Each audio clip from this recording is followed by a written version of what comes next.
So I'm a physician, a surgeon actually, and that took a lot of sacrifice and a lot of time to get all of that training done.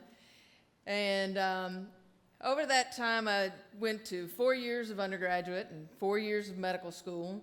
At first, I thought I wanted to be an anesthesiologist, so I did some training in that before doing my surgery training, and then ultimately I did trauma, critical care, and burn surgery fellowship down here actually. But that's 16 years of training, and at the worst of it, I was at Hopkins in Baltimore, and it was before the 80-hour work week rule, and so we were working about 134 hours a week. And there's only 168 hours in a week. I mean, like in the entire week, right? So that's 34 hours to eat, sleep, and hopefully sleep with your girlfriend, you know? I mean, not a lot of time for the important stuff, people. So at one point, I went like 93 days without a day off. I'm talking no Saturdays, no Sundays, just 93 consecutive days. And when we were on call, it was usually every other day, every other night, and it was in the hospital. It wasn't home call. And so we'd go in at 4 a.m. and you might not get home until 4 or 6 p.m. the next day. So 36, 40 hours on, a few hours off, and you're back at 4 a.m. One of those times, my counterpart, the other resident, was sick. And so I ended up in the hospital for 4 days without leaving, on call. And I'm not talking about the call room. I'm talking about working. So it's like 101, 102 hours. And that's why there's a saying in surgery that is, eat when you can, sleep when you can, and don't fuck with the pancreas. But that's another story. So anyway, there was one point when I was in residency, I was going through a really tough time, just personally. There's not a lot of time, like I said, for your personal life. And it was just a dark time for me. I was in a dark place. I didn't know if I wanted to continue with my surgery training. I didn't know if I wanted to continue with medicine at all. I was depressed. I mean, I was really hurting. And at the time, I was the chief of the trauma surgery service. And we got this call, we got this patient that was coming in, this girl. And the story from the paramedics is it was her 16th birthday, and she wanted to take a drive. She wanted to get in her car by herself and go to McDonald's and come back home. Well, she didn't put on her seatbelt, and she took a curve a little too fast, and she goes flying off this curve, which was on a hill. So she goes flying off the hill through the windshield, and then the car flipped over and landed on top of her. So this is a devastating crash, and she's, unconscious, obviously, and has to be intubated, which means a breathing tube put in at the scene. And she comes into us, and she has a head injury that is horrific that could have killed her. She had bilateral lung contusions that could kill her still. And she had a grade 4 liver fracture that could kill her. She had a grade 5 splenic fracture that could kill her, and a grade 5 pelvis fracture that could kill her.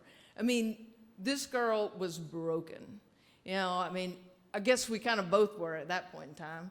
But that night was insane. And I get her to the intensive care unit and get her on a ventilator, and we're starting this massive transfusion. Normally we would take that spleen out.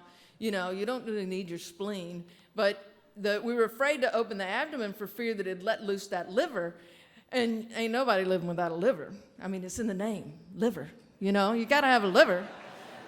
So we couldn't do that. So we're, this crazy transfusion, just trying to keep her alive minute by minute. And at some point I hear that the parents have arrived. The crash was in a small town. So even though this chick, we don't know who this 16-year-old is. She's just Jane Doe to us. She's a random patient. And but her parents knew that she'd had a crash, and they knew where the medics were bringing her. And so they've gone through administration and all, and they're in the consultation room. So I finally get sort of a tiny little minute that I can go and just kind of update them. And I end up alone with them for a minute. And, and as I was walking there, I was thinking,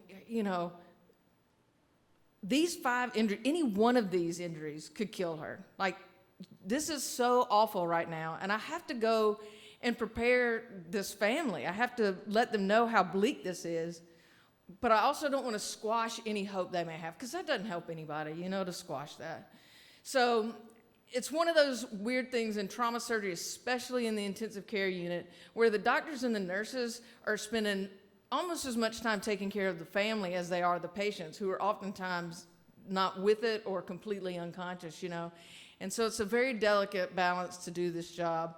And so I end up alone with them for a minute in this consultation room, and I say to them, I want you to understand, I don't know if she'll make it through the night, and I've gone through all these 5 injuries and how each one of them are trying to take her life, like, as we speak.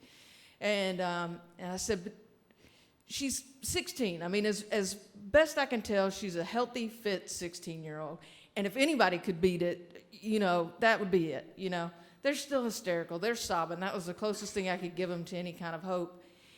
And so I'm like, but I got to get back in there. She's real critical. And so I stand up to leave, and I'm walking to the door, and all of a sudden the sobbing stops.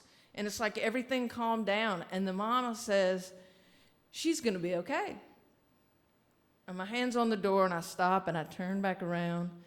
And I said, ma'am, what?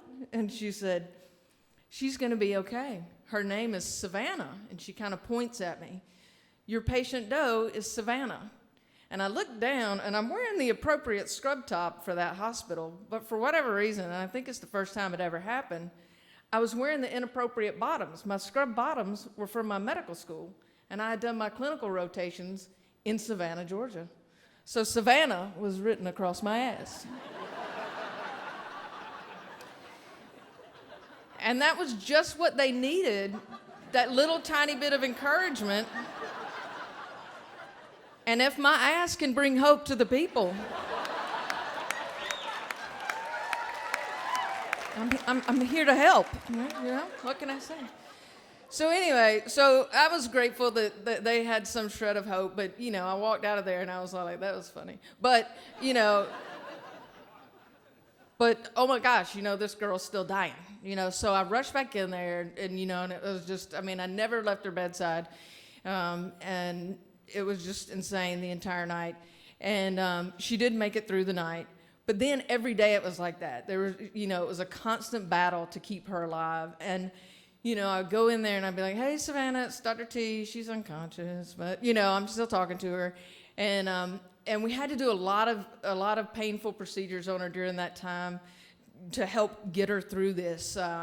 She had, chest tubes put in, chest tubes taken out. The chest tubes are very large. They're like garden hose-sized tubes that go in between your ribs to drain off fluid, air, and blood from around the lungs so the lungs can work better. And she had to have those procedures multiple times. I put in multiple central lines, which are like really large IVs that go in your neck. And ultimately, obviously, we had to give her a tracheotomy, which is a breathing tube through the neck as opposed to through the mouth. It's a more stable long-term treatment for somebody on a ventilator, particularly with a bad head injury, and a feeding tube. And so there were all these things, and I tried to warn her before I did anything to her, and just continued to take care of her. And we made it through day by day, but still, you knew that there were going to come complications from all these. Like, these were too horrible of an injury to get away with just, oh, you're healed. So it was just like, when is the next complication coming? When is the next fight for her life coming? And it was like that every day and week after week. And even at that, we were like, even if we get her through this, we don't know if one day she's going to, wake up at all. And if she does, with that brain injury, will she be catatonic? Will she be in a regress state? Will she just have some deficits? We had no idea.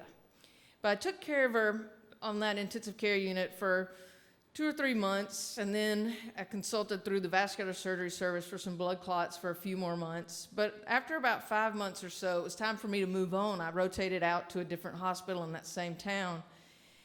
And I lost track of her. That service had anywhere from 30 to 50 patients on it at any given time. And I treated hundreds of patients over those same months that I was taking care of Savannah. So I lost track of a lot of patients. And I went on to go back to it was the same as it was there, but 100 plus hours a week and just a high stress, job all the time. And I was still struggling and still didn't know what I wanted to do in my personal life. I didn't know what I wanted to do in my career.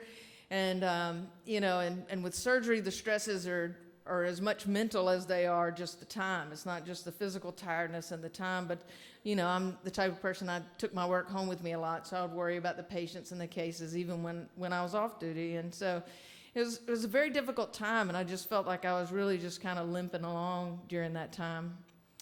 So about a year after Savannah's surgery, or about, not surgery, but after her accident that she had. I was back in that same intensive care unit again, and I don't know where she was. And, and I'm working on all these patients. And one day I'm talking to this nurse, and if you hadn't noticed, I talk a little loud. That's just normal.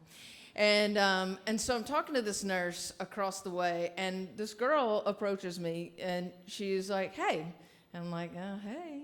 And, I don't know who she is. And she lowers her shirt a little bit in the front to show me a tracheotomy scar. And just about the time I realize who she is, she says, it's me, Savannah. And I was like, oh my gosh. She looked great. She was healthy, and she was talking to me, and she only had one class to make up so she could graduate with her fellow, high schoolers. And she was so excited. And it was so much better than, I ever thought that she would be after all that she had been through and all those injuries she had. And then all of a sudden it occurred to me, I was like, wait a minute, how do you know who I am? Like, you've never met me. You were unconscious every time I ever took care of you. And she said, oh, well, I recognize your voice. You were the one who talked to me. So all those times that I would say, Savannah, this is going to hurt, but I'm going to do everything I can to try to make it as painless as possible, but it's going to hurt a little bit. She had heard me, and she remembered it. And so I knew that treating people like a human being, it does matter. It does make a difference. And for me, that's when I finally realized that all that sacrifice and all that blood, sweat, and tears, it was worth it. Thank you.